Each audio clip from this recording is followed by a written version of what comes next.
Yeah, I got a lot of questions for you as a believer in Christ, as a police officer, and as somebody who cares about the Black community and race relations with between the Black community and police and um, so yeah, I'm just gonna throw stuff out there to you. Rock and roll, buddy. Can we? Are you on record? I did. It says recording. I'm going to be answering this as an individual, not representative of the Brick Township Police Department. That Yes, just must be there. Yeah. absolutely. Yeah, yeah, and and I'll say to anybody, don't assume that everything Jim says is representative of True Life Church's stance. It's important for the body of Christ to have conversations, to disagree, to ask each other things. I've already gotten things from people, "Oh, I can't be part of this church if that person said that one thing, that the church must stand on that." It's like, oh boy. Open and closed, right? Open and closed handed issues. Yeah. Yeah. I'm just gonna fire things at you. Feel free to ask me anything back. Yeah. You are a sergeant? Yeah, Sergeant. Yeah. Yeah, sergeant with Brick Township Police Department for how many years? Well, I've been with the police department since '06, and I got promoted to sergeant in 2015. So I'm the sergeant I'm the community policing supervisor. So we have several divisions in the department, and investigations bureaus where detectives are, our patrol, and we have a community policing division that's run by a captain. And within that community policing division is the traffic safety unit and the community policing unit. And so I'm the sergeant who oversees our community policing unit, and we do all sorts of we do DARE, we do Not Even Once, we do the cops and clergy, we do an overdose follow-up, we do neighborhood watch, we do anything that has to do with community-based relations. That's my unit that does that, and it's a great fit for me, and I love it. And I've been doing this since the end of 2018, and I feel like this position allows me to use my noggin, Yeah. and figure out ways in which we can build strong community relations with the residents that we serve here in Brick Township. Yeah. And you, prior to that, back in 2013, you had the idea to start the homework club in the Maple Leaf community, right? Yeah, I had that idea. I found the person to do it. Of course, everybody knows Miss Pam Hess. After she gave a presentation on some of her ministry work down in Atlantic City and in Haiti. I grabbed her after I saw the presentation. I said, there's a place I want to get into. Her face lit up. She said, I've heard about this place. Let's do it. And the two of us linked up and worked really hard to get that off the ground. And she has done a phenomenal job. I have since had to back out of my involvement with the ministry once I got promoted and took on some other responsibilities. She has just done such a great job with that program, and it's always been something that I can sort of reach out to her, and we keep in touch all the time still and tap into. But that stemmed from my patrolling that neighborhood. And when I was a brand new police officer, I always chose that district as much as I could, and I spent as much time in that neighborhood as I could. And I didn't go in there looking to hug everybody. I mean, I made a lot of arrests in that neighborhood. I've had gang fights, stabbings, knife fights, all kinds of drug fights, gun calls. I've had some pretty hairy situations in that neighborhood as an officer, but at the same time, I also saw it as an opportunity to get out of my car and make personal contact with the people who were there that I saw every day. Whether you had just got done, fighting with me because I arrested you last week, or not, you could have been having a bad moment. I was willing to get out and keep engaged in that community. And it was on my heart to sort of do a program there. So that's where that came from back in the early, it was about 2011, 2012, I started thinking about it. And then, shortly thereafter, I met Pam, and Yeah. she had the expertise. She had she knew what to do. I said, I want to do this thing. And, Yeah. That's how I met you. do that. Yeah. Yeah. You were at a protest recently in Asbury Park with your family, right? Your son. Yeah. I was at as well. Why did you go? Well, I didn't want to go. My son, he was 17, strong-willed, took a hard-line stance with his mother and me, saying, I'm going to this, and I don't care if you give me permission or not. we had a pretty serious conversation. I didn't lose it, but I had to sort of logically walk him through the steps of what life would be like if he decided to take that tack with us. I have way too much control over his life to allow him to think that he can do that, and he doesn't realize that. But at the same time, he made his case, and he said, "This is a defining moment of my generation. This is an important issue to me." And the mistake that he made was that he made that issue in that moment more important than his relationship with me, his father. And that's what I had to point out to him. And he was sorry, and we got along fine. But I did, sort of before he even laid down his own law, I had thought, no, I see what he wants to do, and I think I'm going to let him do it. But I was very concerned. And I called up some people that I know and asked about what kind of intelligence they were getting on this protest, and all kinds of red flags were going off in my mind. And I called him and said, "Look, I don't want you to go. I do not want you to go. Please consider how I feel. If you go, your mom is going to go because she's worried about you. And if your mother goes, I'm not going to let her go alone. I'm going to go." And I know he heard me, but he went anyway. And so, of course, we drove him up.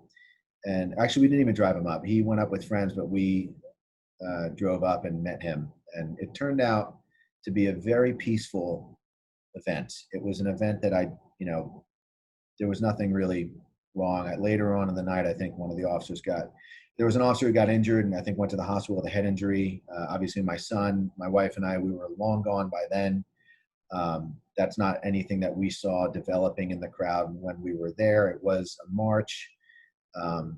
But when I was there, I even took some pictures and found it to be it was a neat moment. It was a neat moment because it is an issue that's close not only to my son's heart, but to mine as well. So I was glad to be there. I felt like it was somewhat of a historical moment, and I was glad to be a part of it. Mm. So your concern with him going wasn't so much about what it stood for as much as the danger if things broke out and got violent. Is that? That's exactly right. I did not want him getting caught up in a mob mentality, getting in trouble, getting into a skirmish, getting hurt. Those. But no, as far as the issues and what the movement stood for, I was very supportive of him in that, and even myself personally find myself aligned with a lot of what the movement stands for as well. Like what? I believe that there's a racial injustice in this nation. I believe that the way that policing is done is in need of reform. That's nothing shocking. People run on platforms of criminal justice reform. Even our current president, who comes out in very, very strong support of law enforcement, even he put out, I think it's called the First Steps Criminal Justice Reform. So, and I'm studying philosophy, and within philosophy right now, I'm studying ethics. And I've had a lot of occasion to study and read and write papers on ways to reform the criminal justice system as it exists in our country. And part of that criminal justice system that needs reform, part of it, I think on the prosecution side of it, the Department of Corrections and prisons and jailing, sentencing, it needs reform across the board. But part of that, if I'm going to be honest, is policing as well. Police are first responders.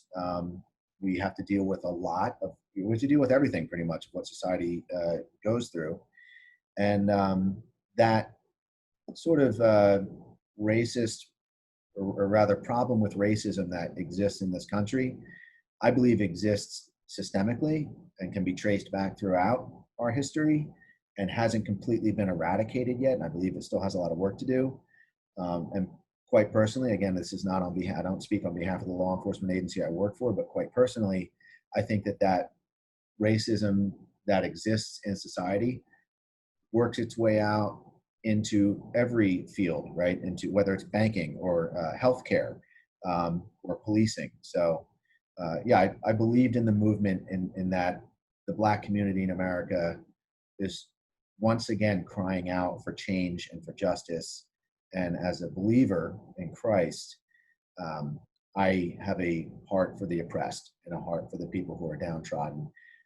And so I want to stand with them in that call. I feel like it's a responsibility that I have as a Christian. Did you get any criticism from the folks you work with, the other cops, other police officers, for going to a protest rally? No Asking? criticism, just teasing. There's probably criticism in the teasing, but that's how we're very passive aggressive with each other. That's how we let one another know how we're feeling. But it gives you thick skin, and it makes you think, and it makes you it makes you quick witted. But George Floyd, when he was killed, when you see an unarmed black man killed in a horrendous way by a police officer, does that bother you more than it bothers the average citizen like me, you think? I would say yes.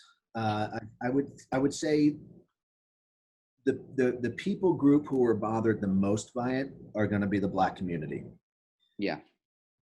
I think the next people group bothered the most by it are going to be the cops, and that's probably that would anger some people to hear that. But I will tell you that even thinking about it right now, I'm like quivering. Right, I get shaky when I saw that video. I didn't sleep that night. I was beside myself with anger and indignation and sadness. I was so angry, and I can tell you that every cop who looked at that video didn't only see Derek Chauvin kneeling on George Floyd's, neck, but they also saw the other cops. I mean, when I saw the video, it was just the two. I didn't know there were two others on Mr. Floyd behind the car. But the one officer who was keeping the public away as they were pleading for George Floyd's life, and this officer was keeping them away. That is something we're trained to do. We're trained to keep a crowd away from a partner who might be struggling with somebody. But you have to have the presence of mind to look and see that they're not fighting. And it broke my heart that these citizens of Minneapolis sat there and had to watch one of their own die in this unjust way. The cool, detached, awful, just heartless look of Chauvin as, he looked down with contempt as if this man's life meant nothing, and the protection of his partner, from other people being able to step in and try to help. That bothered me. And it wasn't because I thought, oh, now us good police are going to get a bad rap. It's just an offense to me as a professional, as a police officer. My duty is to protect people, to help people, to serve people. Yeah. My duty is to protect life, and once we have somebody in handcuffs, they're our responsibility.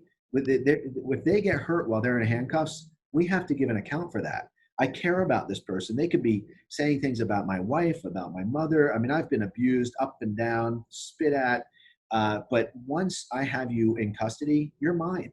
And all bets are off at this point. You're my prisoner and you're my responsibility. And I have to care as much for your welfare and safety and well-being and health as I would for anybody. And this was just a blatant disregard of human life. And that crushed me. I mean, it angered me. I was furious. And the next day when I came to work, it's all anybody was talking about. I mean, all of us as law enforcement were appalled at this level of just callousness and disregard for a person like this. We all looked at Derek Chauvin's eyes and his facial expression as this man, slowly died under the weight of his knee, and we were collectively, every angry or sad or hurt emotion, that you can imagine. Yeah, I absolutely. Is there any doubt in your mind that would not have happened if he was white? I hadn't thought about that. I don't know. I really don't know. I don't know. I couldn't even comment on whether, it was the action of that officer that led to, it was the action of those four officers that led to George Floyd's death. If that was a white guy, and the event went largely unnoticed, I don't know if that had anything to do with. I don't know if they did that because he was black. I don't know. I can say that systemically there's a difference in the way that police, and I'm talking about nationwide. There's a difference in the way that police have interacted with the black community. I mean, look at Philando Castile. I mean, he was sitting in a seat. He had a a permit to carry, had the weapon. He was completely cooperative, but the police officer interacted with Philando Castile in a way that was, the police officer had already sort of approached the situation as if it was a very threatening situation. For what? I guess only because Philando Castile was a man of color. I can't understand why else. I can say that this issue comes down to a matter of agency. And in New Jersey, this has been my banner cry for years now, ever since the Ferguson riots. New Jersey has some of the highest standards in law enforcement. And I'm not just saying that because I'm a New Jersey cop. I could prove it. I could lay it down. I studied the Attorney General guidelines, the case law within our own courts. We have a running joke. We call ourselves the People's Republic of New Jersey because the government oversight, keeping the police officers from being able to search or whatever in situations where the federal standard would allow you to do it, and the New Jersey standard says, no, you can't do it. We are constrained by our government and how far we can go. And the Attorney General guidelines on things like use of force or pursuit, we're constantly training and being educated, whether it's on NJ Learn, which is an online learning module, or classroom time. We're constantly growing as a professional industry here in New Jersey, not industry, but as a profession in New Jersey. So from what I've seen in my personal experience, I can say I've never seen anybody in my township with my agency treated differently because of their skin color. And I can't say that Derek Chauvin did what he did because George Floyd was black. There are other people who would say that. I'm not going to disagree with them or debate with them, but I would say systemically, as a profession, and not just cops. I mean, it's we respond to one. There's something in our society that is race-based right now that's going on. Look at the NASCAR driver who found the noose, right? I mean, there are things going on in our society where the black community is being treated and approached, and we're interacting with them differently than white people. And so I would say that's a problem that I'm pretty well aware of, but I couldn't comment on what was going on in Derek Chauvin's mind or any of those other police officers with regards to whether because George Floyd was black or not. Right. Yeah. How do you handle, Jim, when and you alluded to it earlier in a cops and clergy meeting that we were a part of, but for the sake of this kind of interview, how do you handle it when you hear certain cases being thrown into the George Floyd category that are like that you think don't belong? And I'll tell you where I struggle in trying to say yes, there is injustices that happen. I see it, and I want to mourn with the Black community, and I want to lament with you. But then, if other names are thrown out, like the Ferguson case, Michael Brown, there's a part of me that's like, well, from what I know about that, I don't think that was a racial thing. I don't even think that was like, so there's certain cases where I like, it seems like it's got to be all or nothing. And both sides feel like, no, you either condemn every single case with me or You're against me. And then the other side's like, well, then I got to, then screw that. I'm not going to lament with you at all. I can't, I'm not going to condemn all those cases. So I'm not going to, and that seems to further polarize instead of being able to say, I think this one definitely was, I don't think this one was. You know what I'm saying? I know exactly what you're saying, and I agree with you 100%. There's a towing of the line that seems to take place where you're either all good or all bad. And it gives us sort of an easy escape route if we can always, let's use George Floyd for example. We could be stubborn and say, no, there's nothing wrong. Everything we're doing is fine. The George Floyd case was one incident and it was an exception. We shouldn't be judging the whole thing on that one. And as we hear, let's use, these are polarizing, some people might not be happy with me, but let's use Michael Brown.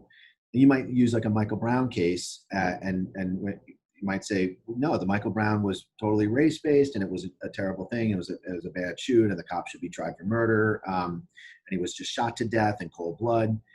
And you can't say that, no, that's not the case, because now you're going to be shunned from that side of the table, right? Yeah. We're pushing each other to each side of the table, and we're not willing to come across the table and listen to one another. and I can say as a guy who, quite obviously, I think from this video, is somebody who believes there's systemic racism in our society and needs to be fixed, that the police have some liability in how we respond to the Black community, right? I'm a self-professed leftist. I can say that I look at a case with Michael Brown, and my personal opinion is that my heart goes out to Derek Wilson, the officer who shot Michael Brown, because I would imagine, and I don't know all the ins and outs of the case, but he got cleared. I would imagine we looked at it, we scrutinized it, and we saw he had the right to use deadly force. Where the Ferguson Police Department failed was they let poor Mike lie slumped dead in the street for hours without ever covering him up.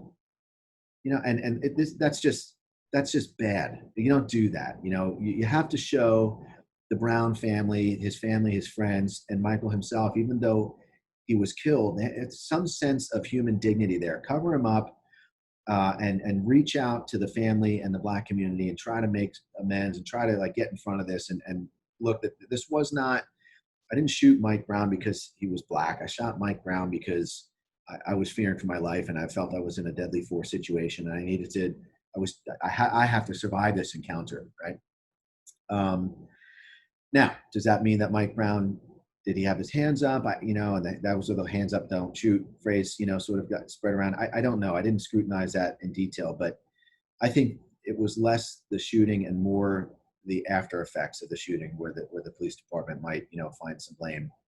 Alton Sterling is another Black man who died, deadly force right around that time. That was big in the news. And I think Alton Sterling not only was really kind of hopped up on drugs, if my memory serves me correct, but I also think he had a weapon. I think he had a gun on him in his waistband, going for it. So why is this the guy that we want to rally around? And there's one more, Eric Garner in, I felt like that was, he wasn't choked to death. They used a chokehold to control him.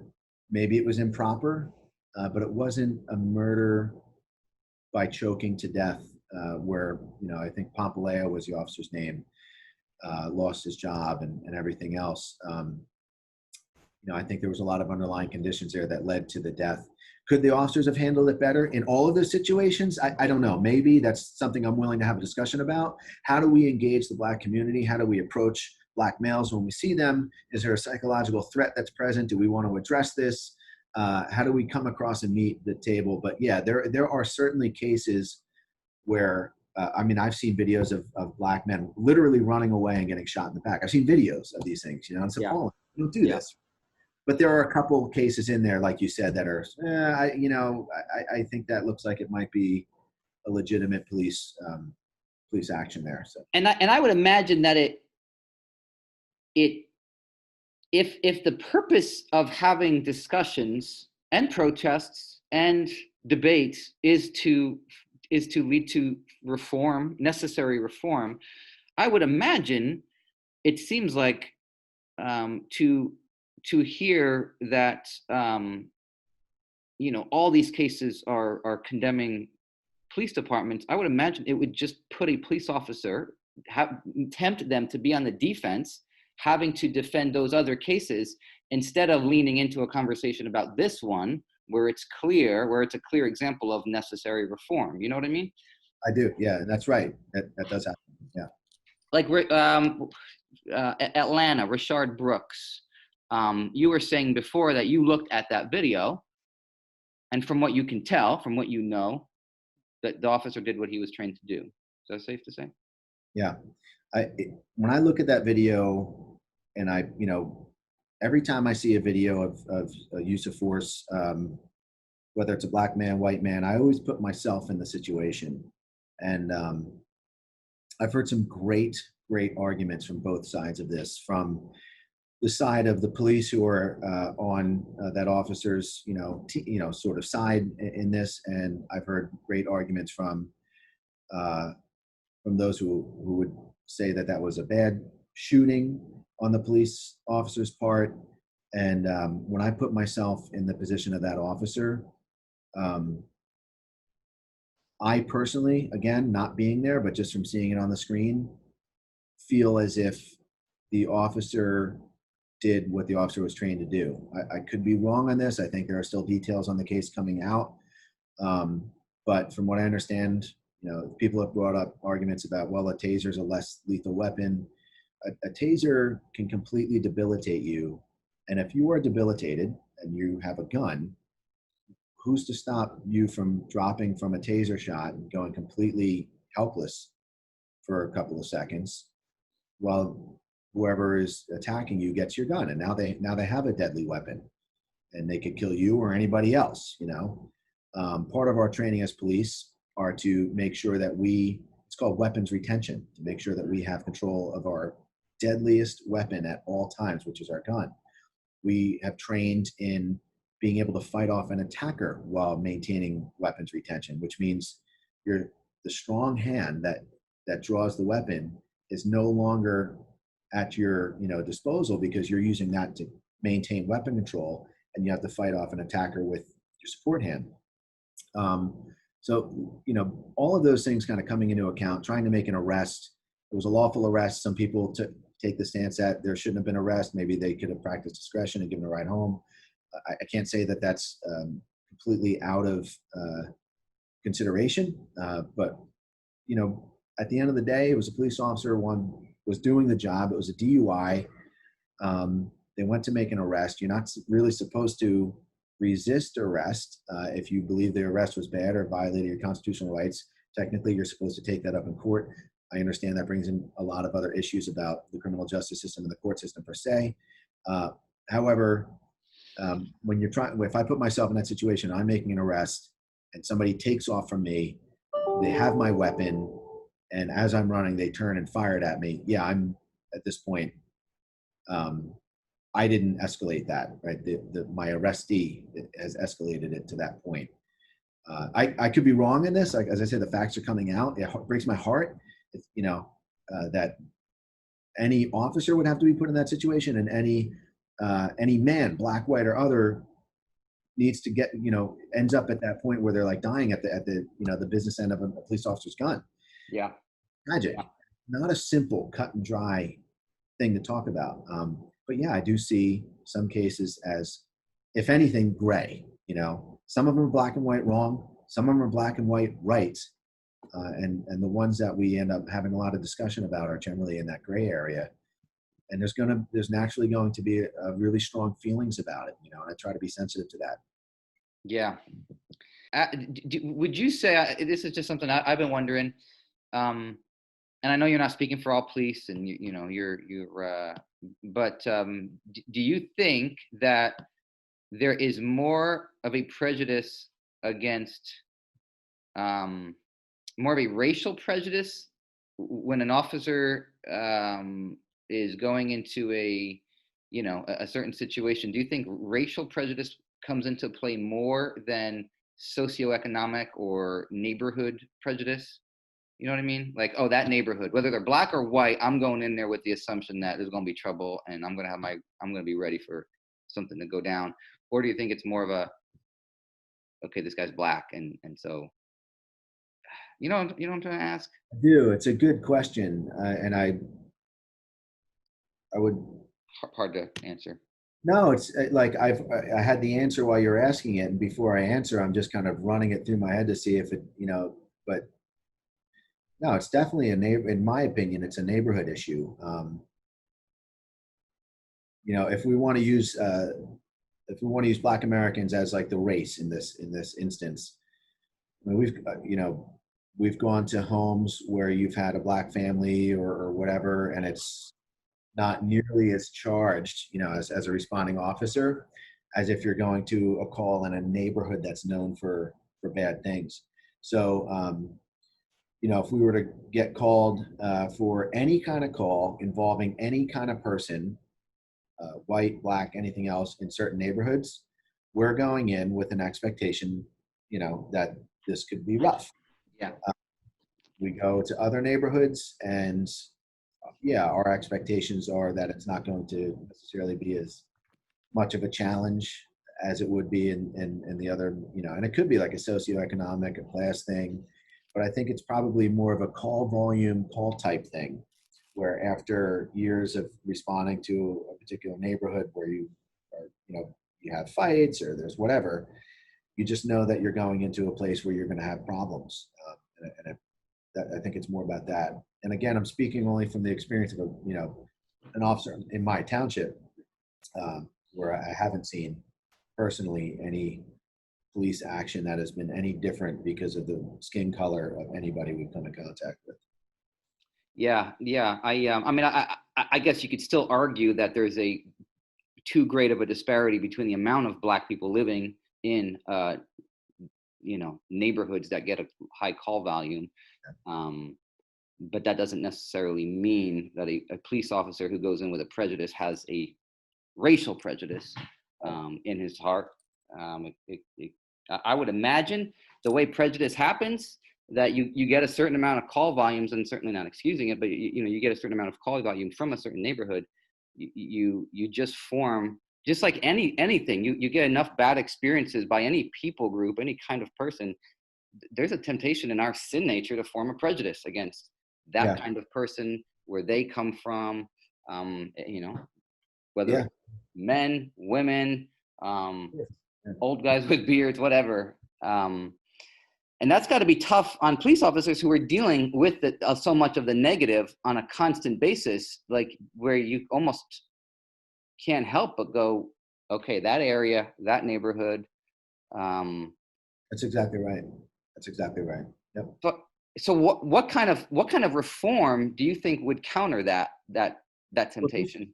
I don't know if that, just to bring it even, to put a finer point on it, there are addresses that we're familiar with in town that have nothing to do with the neighborhood. It could be just, it could be a retirement. There are addresses in retirement villages that we know that address because of the people who live there, and we constantly have to go there. We know exactly what we're dealing with.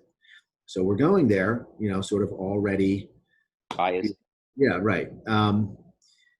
So that's just human to learn from patterns, right?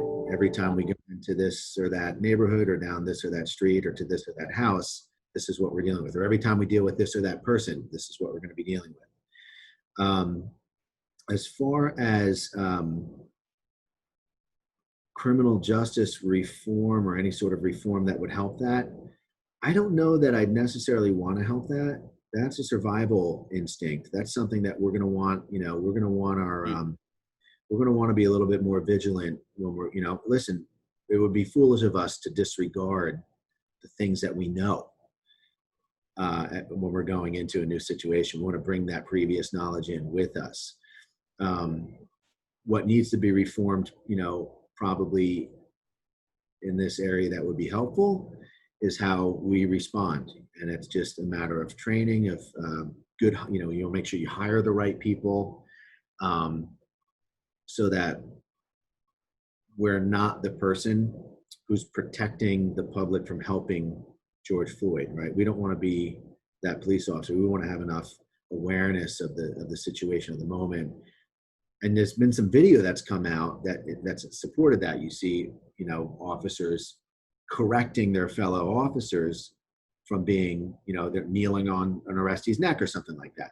That's how you have to be like that. You just have to know that when you show up to engage, you're prepared, for the worst always. You don't let your expectations dictate how you engage people. But as you engage people, you understand that that's a dynamic situation, and that you always are going to be going for de-escalation, disarming, diffusing the situation, and it's just a matter of awareness. It's a matter of presence of mind. So I think that I don't think that I would change that. I think we want to keep in mind the things that we've learned from the past when we go to, say, a neighborhood or a street or an address or deal with a person. But at the same time, know that it doesn't always have to be like that. I might go to this address and these people might be completely different from the last time I saw them, and it has nothing to do with what I thought I was going there for. We need to be able to respond to that in that way. Oh, this doesn't call for a hyper-vigilant or aggressive response. I'm ready for it because I've been here before, but, this has to do with their dog is missing, so. Yeah. So what are some of the other, just briefly, just another 5 minutes, what are some of the other things when when you say you agree with reforms for law enforcement, what are some, are there any other things, specifics that um Um, I got my phone ringing here. Sorry. no, Uh, for policing or for all of criminal justice? I would imagine all of criminal justice would be another interview entirely, right?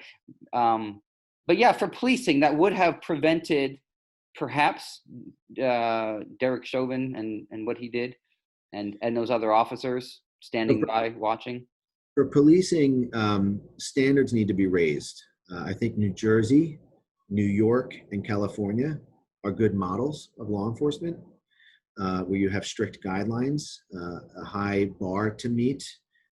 You have a lot of professional police departments within those states, especially in New Jersey and California.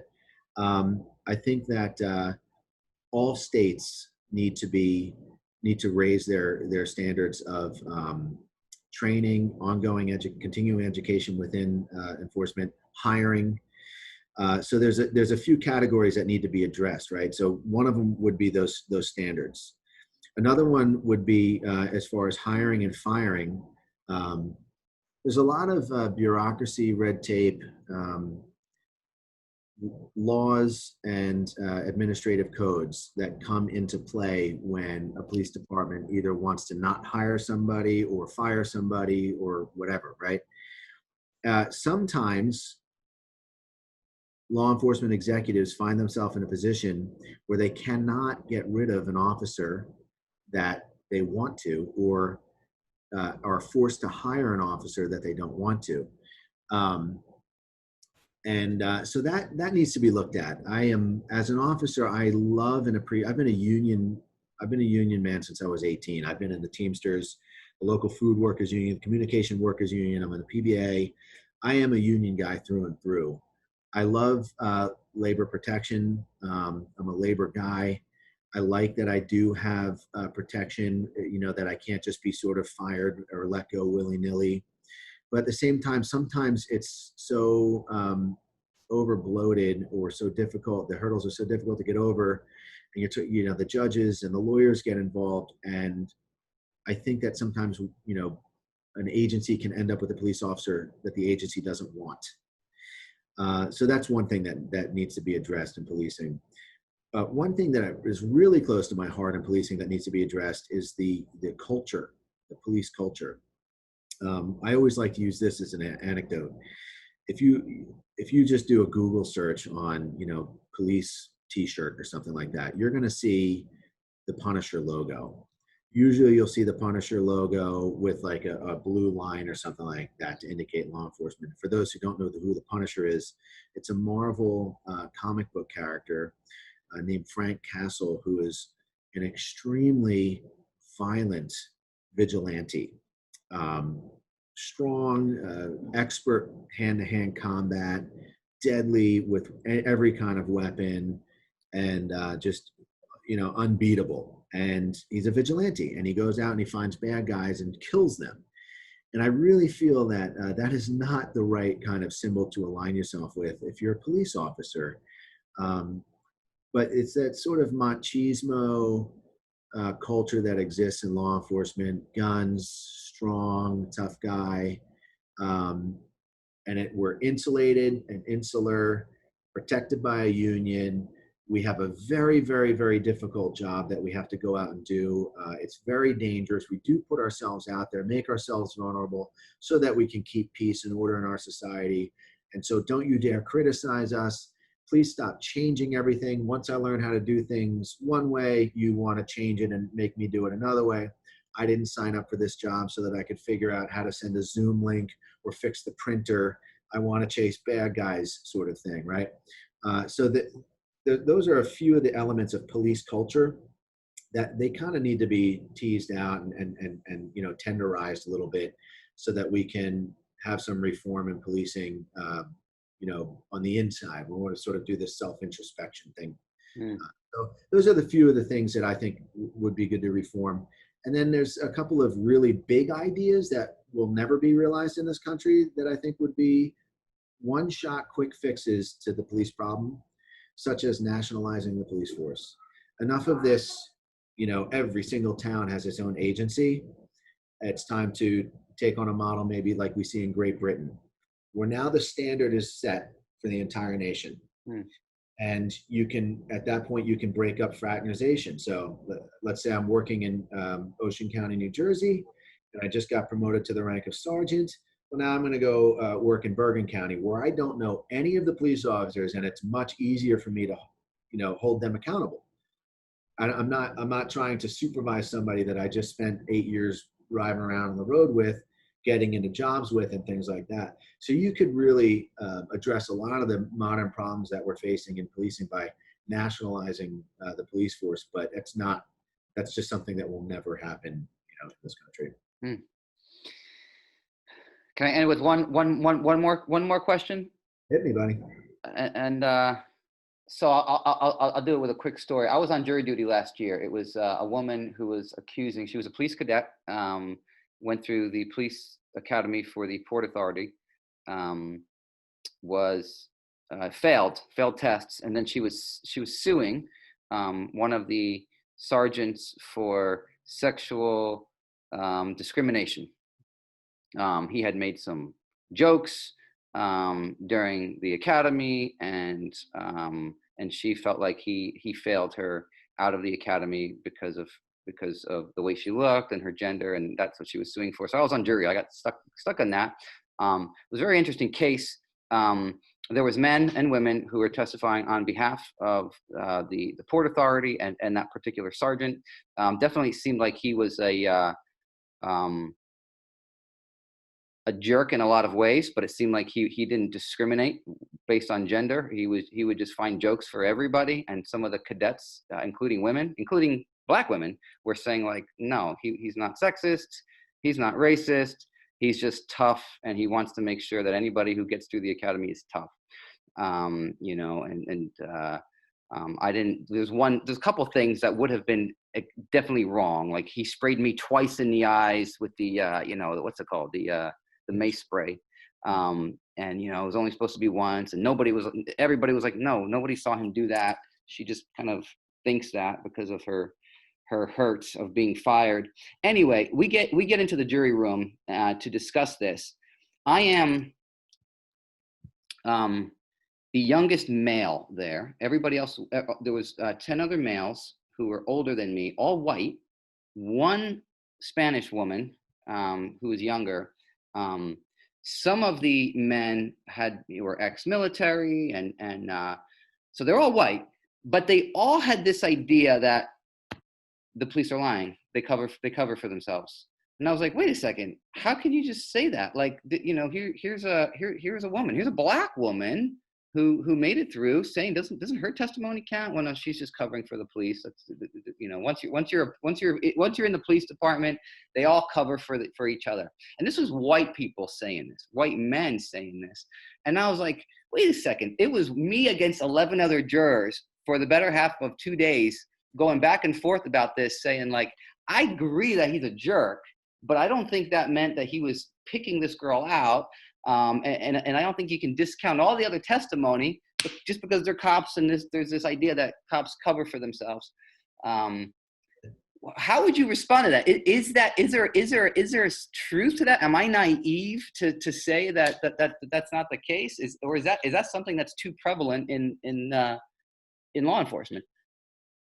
Well, the first thing I want to do is acknowledge the job done by the lawyer who chose that jury. Pretty good if they picked almost 12 people who were going to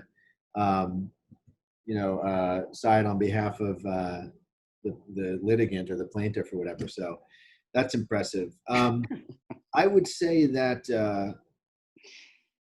no, I don't think it's unique to law enforcement that people cover for one another. I think that no matter the profession, I'm not doing this to throw anyone under the bus. I'm using it because it's an example that everybody is familiar with. But let's just look at, for instance, again, not pointing fingers or condemning anybody, because that's not the purpose of my bringing up this example, but look at the Catholic Church. Priests covered for one another, right? So I don't think that covering for one another is unique to law enforcement. I'll say that covering for one another in law enforcement can be very detrimental to society because of our role, because of what we're supposed to do. As once again, as could covering for one another in the church, right? Which is very bad for the church's image and for the countless children who've been hurt at the hands of the church, right? So that in and of itself, of course it exists. It exists everywhere. We have extra training and ethics and in policies and codes of conduct that disallow that kind of behavior, so that if you are found covering for somebody, you will be subject to more extreme sanctions than if you just admit to doing the wrong. We have a very rigorous, and I'm speaking as a New Jersey law enforcement officer again, we have a very rigorous internal affairs function in law enforcement agencies in our state. I've been involved in several internal affairs investigations, both as a target receiving the investigation against me for various things, and as an investigator doing the internal affairs investigation, and also as a witness. And let me tell you, the last thing you want to do in an internal affairs investigation is lie, because you're going to be called out. Especially recently, there's something called the Giglio. There's two cases that are cited. One is Giglio, the other one, I forget the name of the other one. But essentially, if you've been found in an internal affairs investigation as being dishonest, there has to be a decision made as to whether or not you can continue to go out on the road and serve as a law enforcement officer, because that integrity and that honesty is held to a very high standard once again. Okay. However, does sort of towing the line or maintaining a code of silence or covering for one another, does that exist in every profession, everywhere? It does exist. And it's taken very seriously here in law enforcement. If you're found out to have done that, you're only doing it at the expense of your own career, essentially. So is it safe to say that assuming, just because it's there, assuming that all police cover for each other is just as prejudicial as saying everybody in that particular neighborhood is going to cause trouble? Oh, yeah. No, there's definitely, in fact, there's the opposite. Some cops rat each other out, so yeah, just like. What do you do to them? Is there any kind of internal spankings that happen? 1960s New York City, there was, things that might have happened. I've heard stories from some of the old timers who have since retired about what they, but no, in fact, at this point, it's not even looked at as ratting out anymore. At this point, I'm thinking of a couple of examples right now that I won't share, but that I've seen where officers have intentionally reported the wrongdoing of another officer, called somebody out on it, and it is what it is. The goal here is to do the right thing. We all want to see each other get through our career, and sometimes nobody's perfect. We're going to make mistakes. We're going to make errors. And the best way to deal with that is to be honest, open, upfront with it, call one another out on it. And then if we need to retrain or something like that, then we do that, and we strive for improvement. So yeah, sometimes the culture, I will say that part of the police culture does seem to be changing since even just in the past 13 years since I've been a law enforcement officer. I do see a swing in that direction where, it's more important for you to be upright and have integrity, because ultimately, if you want to play the code of silence game here, then you're going to end up getting yourself in trouble. The truth will come out, especially with the body cameras, which I think is a great development. The ability for police officers to cover one another, though it might have existed historically in policing in America, it's becoming less and less possible because of all the surveillance and review that goes on in law enforcement. Gotcha. Dude, this is super helpful. There might need to be a follow-up, but I'm going to end it for today so you can get to the beach. Cool. Listen, I'm going to ask True Life Church to be praying for you and to be praying for our brick our Brick Police Department. I know you're working with clergy, and you're trying to build some bridges in our community, and we thank you for that. We appreciate that, and I hope we can be a better encouragement to you and to the department. Can I ask, though, that you close by praying for our church as we seek to model Jesus in this current climate, and Yeah. specifically to our local community? Yep, sure. God, I thank you so much for friendships like this. It is an honor to know your servant, Pastor Francis. I thank you for his church, for True Life Church, for what they're doing in the community, for their desire to see you glorified and to serve their neighbors as Jesus himself instructed us to do. I thank you for each member in his congregation and ask that you would bless them, Lord God, with the power and the might of your Holy Spirit. And just thank you so much for the time to connect with Chris and to talk about these issues. I thank you that there's a pastor who's willing to stand up and talk about these tough issues and to do that kind of work. It's necessary right now, Lord God, and help us all, help your church in America right now, especially to be your voice, to be your witness, Lord God, to be known as an entity of neighborly love, Lord God, and care for the downtrodden and the oppressed, Lord God. We glorify you and honor you and thank you in Jesus' name. Amen. Amen.